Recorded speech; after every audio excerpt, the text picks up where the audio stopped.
Hello, എല്ലാവർക്കും മനുക്കുട്ടൻസ് കിച്ചണിലേക്ക് സ്വാഗതം. എല്ലാവർക്കും സുഖല്ലേ?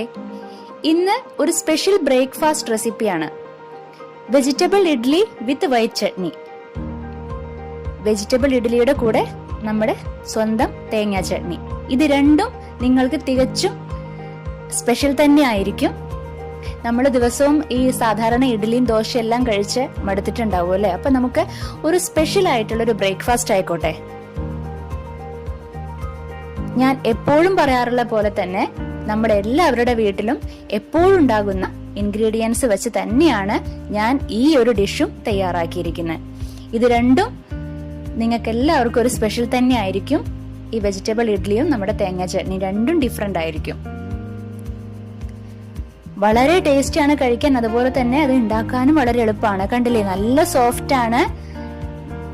ഇത് ഒരു തവണ ഉണ്ടാക്കി കഴിഞ്ഞു കഴിഞ്ഞാൽ നിങ്ങൾ തീർച്ചയായിട്ടും ഇത് തുടരെ ഉണ്ടാക്കും. അത്ര ടേസ്റ്റ് ആണ് ഇത് കഴിക്കാനായിട്ട്. അതിന്റെ കൂടെ ഈ തേങ്ങാ ചട്നിയും കൂടെ ഉണ്ടെങ്കിലുണ്ടല്ലോ, അതിന്റെ ടേസ്റ്റ് നമുക്ക് പറഞ്ഞറിയിക്കാനായിട്ട് പറ്റില്ല. അത് നിങ്ങൾ ഉണ്ടാക്കി കഴിച്ച് തന്നെ നോക്കണം.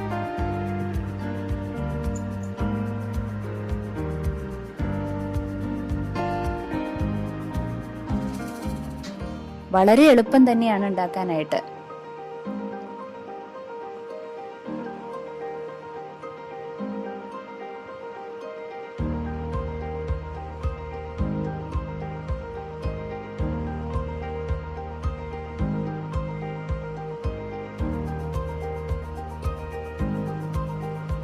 ഒരു പുതുമയുള്ള ടേസ്റ്റ് ആയിരിക്കും. അതിനുവേണ്ടി ഞാൻ ഒരു ഗ്ലാസ് ഉഴുന്നും ഒരു ഗ്ലാസ് പച്ചരിയും എടുത്തിട്ട് നന്നായിട്ട് കഴുകി ഒരു 4 മണിക്കൂർ കുതിർത്ത് വെക്കുന്നുണ്ട്.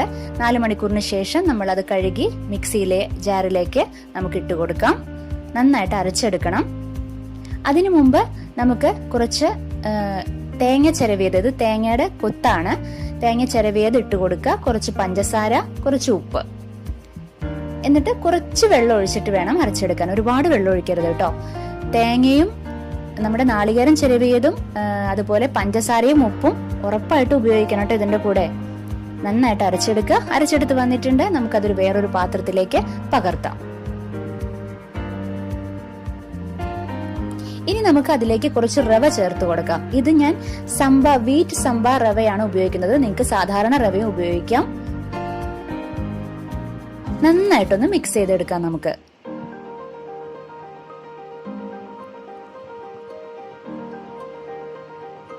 നമ്മുടെ ഇഡ്ലി മാവിന്റെ അതേ പരുവം തന്നെയാണ് കേട്ടോ. ഒരുപാട് ലൂസ് ആവരുത്. ഇതാ കണ്ടില്ലേ. ഇനി നമുക്ക് ഒരു 4 മണിക്കൂർ നീക്കി വെക്കാം.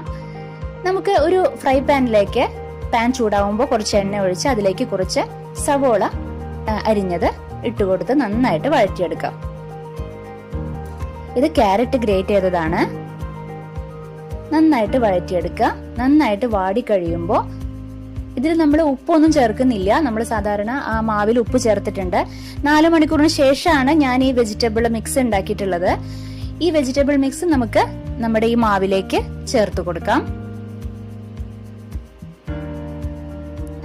ചൂടോടുകൂടെ ചേർത്തോളൂ, ഒരു കുഴപ്പമില്ല കേട്ടോ. എന്നിട്ട് നന്നായിട്ട് മിക്സ് ചെയ്തെടുക്കാം നമുക്ക്. നമ്മുടെ മാവ് റെഡി ആയിട്ടുണ്ട്. ഇനി ഞാൻ ഇതുപോലൊരു പാത്രമാണ് എടുത്തിരിക്കുന്നത് ഇഡ്ഡലി ഉണ്ടാക്കുന്നതിന് വേണ്ടിയിട്ട്. നിങ്ങൾക്ക് ഇഡ്ഡലി തട്ടിൽ വേണമെങ്കിൽ ഇഡ്ഡലി തട്ട് ഉപയോഗിക്കാം. ഞാൻ ഈ പാത്രത്തിലേക്ക് കുറച്ച് വെളിച്ചെണ്ണ ഒഴിച്ചു കൊടുത്ത് നന്നായിട്ട് എല്ലാ ഭാഗത്തേക്കും ഒന്ന് അപ്ലൈ ചെയ്തെടുക്കുകയാണ്. നമ്മൾ സാധാരണ ഇഡ്ഡലി ഉണ്ടാക്കുന്ന പോലെ തന്നെ, ഇഡ്ഡലി തട്ടിൽ നമ്മൾ എണ്ണ പുരട്ടി കൊടുക്കൂലോ, അതേപോലെ തന്നെ. നിങ്ങൾക്ക് വേണമെങ്കിൽ ഗ്ലാസ്സിൽ ഉണ്ടാക്കാം. ഗ്ലാസിന്റെ ഷേപ്പായിട്ട് കിട്ടും. നിങ്ങൾക്ക് ഇഷ്ടപ്പെട്ട പാത്രത്തിൽ നിങ്ങൾക്ക് ഉണ്ടാക്കിയെടുക്കാം കേട്ടോ. ഇത് ഇഡ്ഡലി തട്ട് വേണമെങ്കിൽ ഇഡ്ഡലി തട്ട് തന്നെ ഉപയോഗിക്കാം. എപ്പോഴും ഫിൽ ചെയ്യും, ഒരിക്കലും ഫുള്ളായിട്ട് നമ്മൾ മാവ് ഫില്ല് ചെയ്യരുത് കേട്ടോ. അത് പ്രത്യേകം ശ്രദ്ധിക്കുക. അതിന്റെ ഏത് പാത്രമാണോ അതിന്റെ 1/4 ഭാഗത്തോളം മാത്രമേ മാവ് നിറയ്ക്കാൻ പാടുള്ളൂ. ഇതുപോലെ ഇങ്ങനെ ഞാൻ എല്ലാ പാത്രത്തിലും മാവ് ഒഴിച്ചു കൊടുക്കാണ്.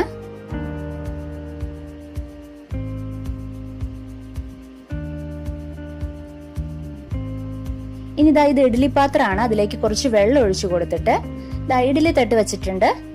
അതിന്റെ മീതെയാണ് ഞാൻ ഈ പാത്രം വെച്ചു കൊടുക്കുന്നത് കേട്ടോ, നമ്മുടെ മാവ് നിറച്ച് വെച്ചിട്ടുള്ള പാത്രം. എന്നിട്ട് അത് ക്ലോസ് ചെയ്തിട്ട് ഞാൻ ഫ്ലെയിം ഓൺ ചെയ്തു.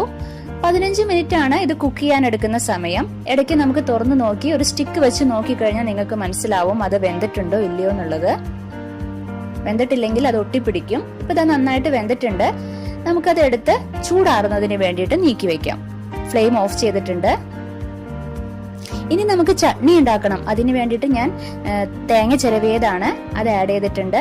കുറച്ച് പച്ചമുളകും ഇഞ്ചിയും അതുപോലെ കറിവേപ്പിലയും. ഇത് പൊട്ടുകടലയാണ്. കുറച്ച് നല്ല കൊഴുപ്പ് കിട്ടാൻ വേണ്ടിയിട്ടാണ് പൊട്ടുകടല ചേർക്കുന്നത്. ആവശ്യത്തിന് ഉപ്പ്, കുറച്ച് വെള്ളം, ഇതെല്ലാം ചേർത്തിട്ട് നന്നായിട്ട് അരച്ചെടുത്തിട്ട് വരണം. ഇത് അരച്ചെടുത്ത് വന്നിട്ടുണ്ട്. ഇനി പാൻ ചൂടാവുമ്പോൾ കുറച്ച് വെളിച്ചെണ്ണ ഒഴിച്ച് അതിലേക്ക് കുറച്ച് കടുക് ഇടുക. കടുക് നന്നായിട്ട് പൊട്ടി കഴിഞ്ഞതിന് ശേഷം നമ്മൾ കുറച്ച് കറിവേപ്പില അതിലേക്ക് ആഡ് ചെയ്ത് കൊടുക്കാം.